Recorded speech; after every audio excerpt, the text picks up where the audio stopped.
Please don't tell the court that this is all a person requires. 6,16,300 per month. Does anybody spend this much?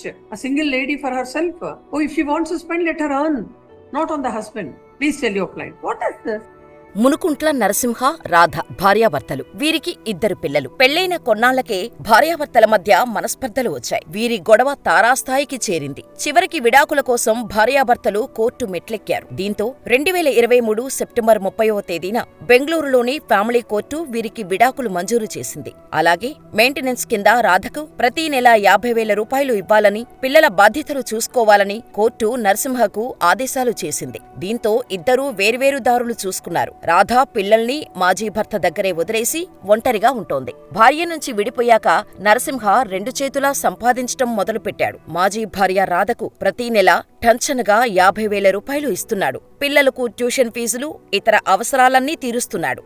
అయితే తన నుంచి విడిపోయిన తర్వాత మారిపోయిన Narasimha life style చూసి రాధకు కన్ను కుట్టింది. అతడి సంపాదన చూసి అత్యాశ పెరిగిపోయింది. దీంతో మరో బ్రహ్మాండమైన ప్లాన్ వేసింది. నరసింహ ప్రతి నెలా ఇస్తున్న 50,000 రూపాయలు ఏమాత్రం సరిపోవడం లేదని, ఆ భరణం మొత్తాన్ని పెంచేలా ఆదేశాలు జారీ చేయాలని రాధ ఇటీవలే కర్ణాటక హైకోర్టును ఆశ్రయించింది. ఈ నేపథ్యంలోని ఈ పిటిషన్ విచారణకు రాగా రాధ కోరిన భరణం చూసి హైకోర్టు న్యాయమూర్తి జస్టిస్ లలిత కన్నెగంటి షాకు గురయ్యారు. ప్రతి నెల ఇంట్లో ఆహారం కోసం 60,000 రూపాయలు, ఒకవేళ హోటల్లో భోజనానికి బయటకు వెళ్తే మరికొంత అదనపు డబ్బు, దుస్తులు, బూట్లు, గాజులు, ఇతర ఉపకరణాలకు 15,000, ఫిజియోథెరపీ, ఇతర వైద్య ఖర్చుల కోసం 5 లక్షలు.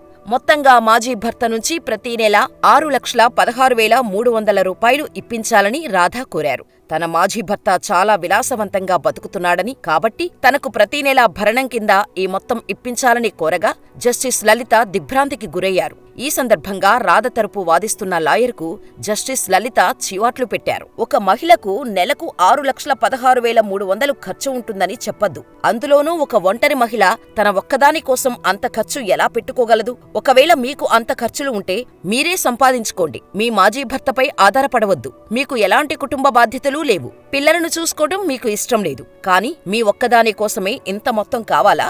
సెక్షన్ 24 అసలు ఉద్దేశం ఇది కానే కాదు. భార్యతో విభేదించిన మాత్రాన భరణం అనేది భర్తకు శిక్షలా ఉండకూడదు అని జస్టిస్ లలిత తేల్చి చెప్పారు. దీంతో తాము భరణం పెంచాలని అడగటానికి సహేతుకమైన కారణాలే ఉన్నాయని రాధ తరపు లాయర్ వాదించారు.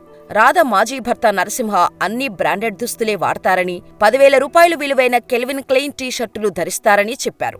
నరసింహ వేసుకునే చెప్పులు కూడా అత్యంత ఖరీదైనవని వివరించారు. కానీ తన క్లయింటు రాధ మాత్రం పాత దుస్తులతోనే సరిపెట్టుకోవాల్సి వస్తుందన్నారు. అలాగే కలిసున్నప్పుడు నరసింహ నిర్లక్ష్యం చేయటం వల్లే రాధకు మోకాళ్ల నొప్పులు వచ్చాయని, ఇప్పుడు ప్రతిరోజు ఆమెకు ఫిజియోథెరపీ ట్రీట్మెంట్ చేపించుకోవాల్సి వస్తుందన్నారు. ఈ ట్రీట్మెంట్కు ప్రతి నెల 5 లక్షల రూపాయల వరకు ఖర్చవుతుందన్నారు. లాయర్ వాదనలు విన్న జస్టిస్ లలితకు చిర్రెత్తుకొచ్చింది. మీ వాదన ముమ్మాటికి చట్టాన్ని దుర్వినియోగం చేయడమే అవుతుందని ఆగ్రహం వ్యక్తం చేశారు.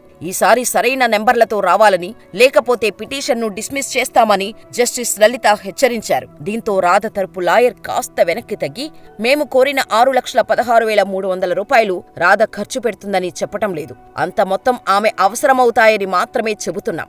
ఆమెకు ఆ స్థాయి ఖర్చులు ఉండే అవకాశం ఉంది అని, భరణం కొంతమేరకు తగ్గించుకునేందుకు సిద్ధంగానే ఉన్నామని లాయర్ బేరమాడే ప్రయత్నం చేయగా జస్టిస్ లలిత ఆగ్రహం వ్యక్తం చేశారు. ఊహాజనిత లెక్కలు వేయడం కాదు, నిజంగా మీ క్లయింట్కు ఎంత మేరకు ఖర్చులు ఉన్నాయో చెప్పాలని జస్టిస్ లలిత సూచించారు. ఖర్చులపై సరైన వివరాలు చెప్పేందుకు కోర్టు ఓ అవకాశం ఇస్తుందని, ఈసారి ఖచ్చితమైన నెంబర్లు చెప్పకపోతే కేసును నేరుగా డిస్మిస్ చేస్తామని హెచ్చరించారు. సెక్షన్ 24ను దుర్వినియోగం చేస్తున్న వాళ్లకు, సమాజానికి ఈ కేసు ద్వారా చాలా బలమైన సందేశాన్ని ఇవ్వాలని భావిస్తున్నట్టు వెల్లడించారు. ఈ కేసులో జస్టిస్ లలిత తీసుకున్న నిర్ణయంపై మీ అభిప్రాయమేంటో మాకు కామెంట్ రూపంలో తెలియచేయండి.